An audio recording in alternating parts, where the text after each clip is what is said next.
Welcome to Section 6 and Lesson 2 of Hope. In the first lesson for this section, you learned about the true meaning of confession and its importance in the healing process. We closed the last lesson focusing on how confession is needed for us to properly face and grieve the losses and pain we have experienced from past trauma and emotional hurts. In this lesson, we will review components of grief and the process of working through grief well. You will also learn about why the right kind of grief is needed for you to heal, and why you may have been stuck in your grieving process and unable to heal before now.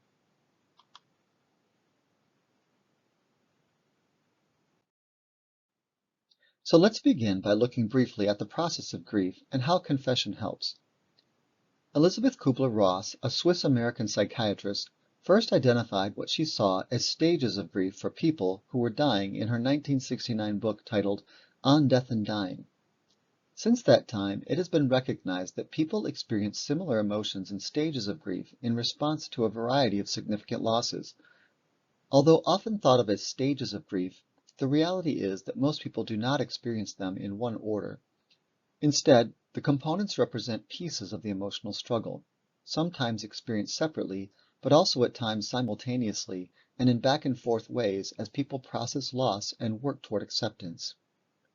As you consider some of the emotional symptoms you have struggled with because of your past hurts and trauma, think about how they might reflect different aspects of this grieving process and reactions to the pain and loss you experienced. The first aspect of the grief process is typically called denial. Denial is a word we frequently hear, but does not necessarily mean that someone is unaware or blind to something altogether. Instead, when it comes to grief, denial often means that someone is resisting the truth or struggling to understand or process the reality of something that happened. As we have already discussed in regard to trauma and fight, flight, or freeze, denial may even have been an initial and helpful response or defense mechanism for coping with a difficult or painful situation that we were not yet ready to process or unable to handle at the time. To finally grieve properly, however, we have to move through denial to facing reality. Bargaining is the second component of grief and represents the beginning to understand but not really wanting to believe that something is true and still wanting to believe that we have power to change it, the event, or the person involved.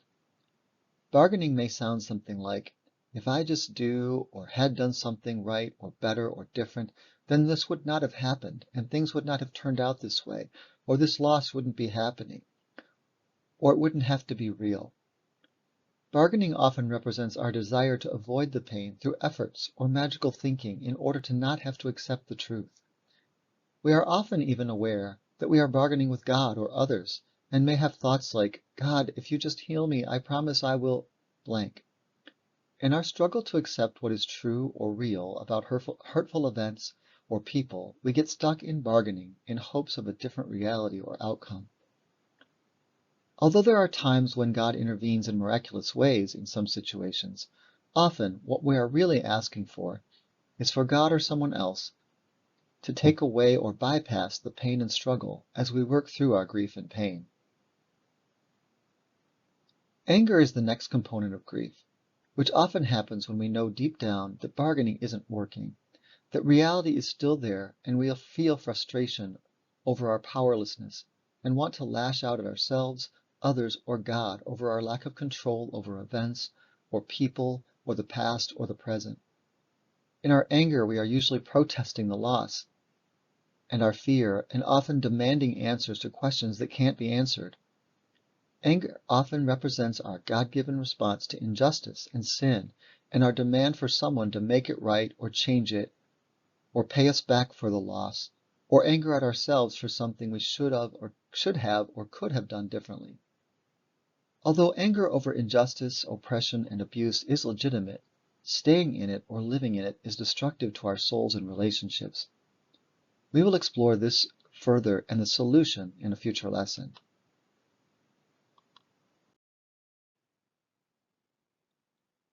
Depression is the fifth component of grief and often comes in greater waves as we realize that none of the above, denial, bargaining, and anger, is working to bring back what we have lost. Greater degrees of depression can occur as we grow tired of fighting and feeling and are needing to give up trying. Depression can sometimes feel like shutting down and feeling defeated, but it does not have to stay this way, and the purpose of hope is to implement strategies that can help you get through to the other side. Acceptance is the final component of grief and the place where grief is most integrated and resolved. Acceptance is facing truth and reality for what it is, giving up our attempts to control or change others, events, or circumstances surrounding the loss, and finding renewed faith, belief, and hope to move forward. However, we should not expect acceptance to simply arrive on some magical day. Acceptance is usually a process and can come slowly and bit by bit as our tree and roots heal. Living in a fallen world also means that we will continue to have some days where we struggle with acceptance and need to move back into God's love and grace and promises as our place of safety once again in the healing process. But as we continue to grow and use the tools, resources, and people we need to help us, those days become fewer and farther between.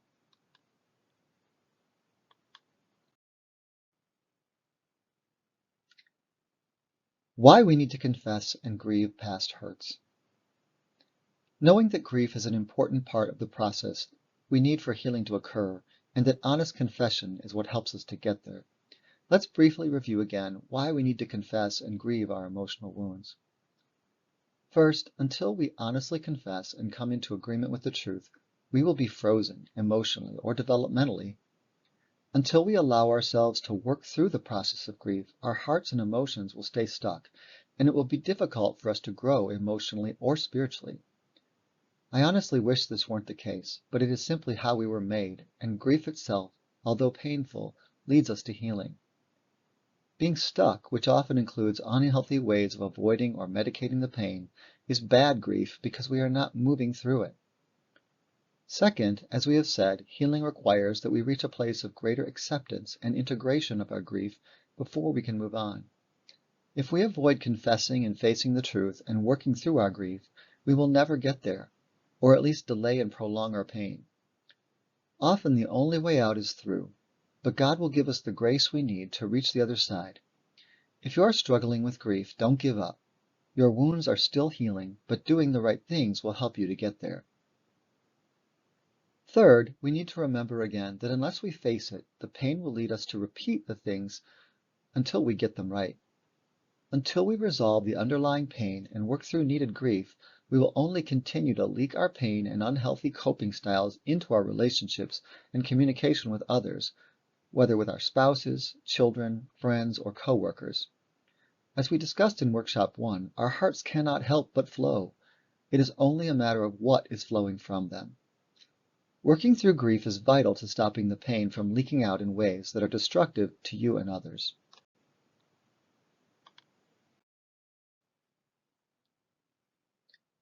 So what does good grief look like? Knowing the importance of confession and grief, let's walk through an overview of what cleaning out your wounds looks like before we get to the specifics in the next lesson. Step 1 is recount the events. The first step in the process of cleaning out your wounds with good grief is recounting the events. As you will see described in the exercises in the next lesson, simply recounting the hurtful events or event and what happened in detail is the first step. This approach is based on the historical clinical evidence for the value of exposure in releasing fear and pain that gets trapped when we experience traumatic events. However, it is often important for that exposure to happen in phases or as a process as we work through emotional pain. Simply telling the facts of what happened is not enough. The exercises provided will show a roadmap for walking through this process. Step 2 is recall. The second step in the process of cleaning out your wounds is recalling specific feelings, pain, and resentments connected to the event or events by specifically naming, owning, and verbalizing them, and allowing yourself to experience the feelings. The exercises provided will give you examples of how to do this. However, an additional step in this area can also be to make a list of your resentments related to the specific person, persons, or wounding experience. This can be a specific, helpful way of identifying the feelings that are often closest to the surface of the pain. Underneath our anger and resentments are deep hurts, sadness, fears, and losses that first identifying our resentments can help us to better explore. Step 3 is to relive. The third step in the process of cleaning out your wounds is to relive at least one painful incident. Through writing about it or acting it out as if you were once again there, but by also altering your view or response to the situation. For example, rewriting the event from the perspective of God or from your adult self being in the room with you and loving and supporting and encouraging you through the pain, or from the perspective of you being able to do or say something to yourself or the person or people involved that counteracted the messages of the events or placing responsibility where it really needed to belong. Step 4 in the process is relate. The fourth step in cleaning out our wounds is to relate at least one of the significant incidents in detail to at least one other person by bringing the details and feelings into a safe relationship. This can involve telling the story or reading aloud to them, which is one of the final exercises you will also complete in the next section. Step 5 is receive. The fifth step in cleaning out your wounds is to actively practice ways of receiving and replacing the pain with comfort and acceptance and love, which is the opposite of fear. Significant events and emotional wounds and the pain they cause mean that we are left in need of acceptance, love, and comfort that we were unable to receive at that time. In facing the pain and working through the grief, we need to find comfort and love that was lost to begin healing and replace or soothe the pain. A major challenge in this area is often that when we experience adverse events, especially over time or in childhood, we often do not feel we have permission to receive comfort or receive love and grace, and we shut down. Our experiences told us that this was not available or okay, and we may have spent years learning to cope with our needs in different ways. However, receiving love, comfort, and grace is essential to our recovery, and we can learn to practice receiving comfort from our grown-up self, God, and others as we tell our stories and learn to ask for help and for others to meet our legitimate needs for support and validation.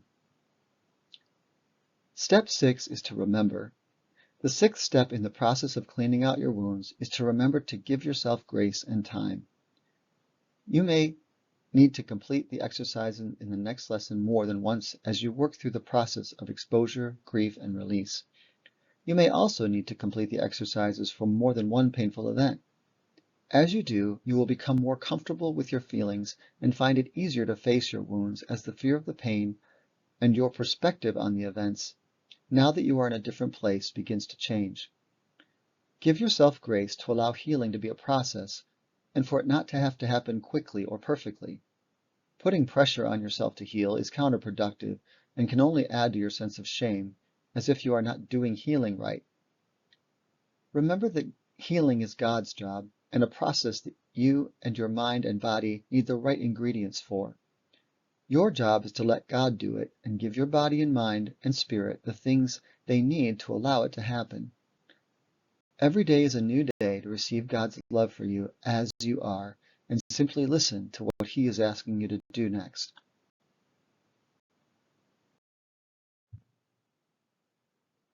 So now you know the steps for healing the pain of your trauma and emotional wounds. In the next lesson, you will learn about a specific process for cleaning out your wounds. There are also different aspects of this process that might be needed for your specific situation, which I can comment on in your postings, or you can ask about during our coaching calls.